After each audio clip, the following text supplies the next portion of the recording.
អាជ្ញាធរខេត្តសៀមរាបចូលរួមកិច្ចប្រជុំពិនិត្យវឌ្ឍនភាពគម្រោងរថយន្តអគ្គិសនីខេត្តសៀមរាបរសៀលថ្ងៃទី7ខែសីហាឆ្នាំ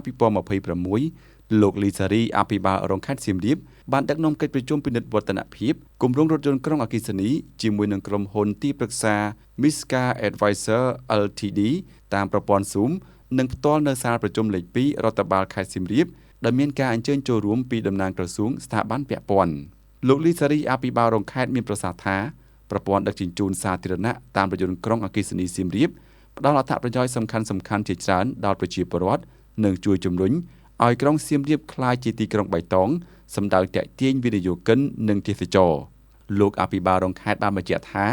ក្រុមការងារនយោបាយកដ្ឋានដឹកជញ្ជូនសាធារណៈក្រុងបានចុះសិក្សាកំណត់យកខ្សែរថចំនួន3ខ្សែនិងស្ថានីយរងចាំចំនួនប្រមាណ33ទីតាំងដូចខាងក្រោមខ្សែទី1តាមបណ្ដោយផ្លូវជាតិលេខ6ទាំងទៅទាំងមកចាប់ពីចំណុចរង្វង់មូលវិទ្យាល័យសម្ដេចឪផ្លូវជាតិលេខ6រហូតដល់រង្វង់មូលផ្ការរំដួលស្វាយធំស្រុកប្រាសាទបាគងខ្សែទី2តាមផ្លូវស្របស្ទឹងសៀមរាបចាប់ពីតំបន់ចុងឃ្នៀសរហូតដល់បរិយព្រំប្រៃខ្សែទី3តាមផ្លូវក្រវ៉ាត់ក្រុងចាប់ពីស្តុបចុងកៅស៊ូរត់តាមបណ្ដោយផ្លូវវិថីឈ្នះផ្លូវក្រវ៉ាត់ក្រុងរហូតដល់ស្តុបឈ្នះបន្តតាមវិថីសម្ដេចក្រឡាហោមសខេងរហូតដល់រុក្ខវិថីព្រះសីហនុបត់តាមស្តុបគុណធបុប្ផាមកតាមបណ្ដោយវិថីសម្ដេចវិបុលបញ្ញាសុកអានរហូតដល់រង្វង់មូលព្រៃគុយ